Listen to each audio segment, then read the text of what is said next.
પડ્યું? ઉનાળાનો સમય, ગરમી. જોકે આમ તો ભાગવતમાં એવું લખ્યું છે કે કૃષ્ણ ભગવાન જ્યાં સુધી ગોકુળ ને વૃંદાવનમાં રહ્યા ત્યાં સુધી ગરમી પડી નથી. સદા વસંત ઋતુ રહેતી. કઈ રીતે? વસંત ઋતુ. શું કામ? ભગવાન ગીતામાં કહે છે ઋતુ નામ કુસુમા કર, ઋતુઓમાં વસંત ઋતુ હું છું. એટલે ગરમી હોય તો પણ વસંત ઋતુ.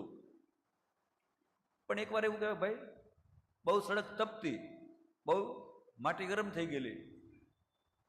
કનૈયો ગોપીના ઘરમાં ધીમે ધીમે માખણ ચોરવા ગયો, માખણનો લોંદો ચોર્યો અને ગોપી દોડી પાછળ ઊભો રહેજે. અને ઠાકોરજી પગરખા પહેરતા નથી, ઉઘાડા પગે દોડ્યા અને ગોપી પણ ઉતાવળે ઉઘાડા પગે પાછળ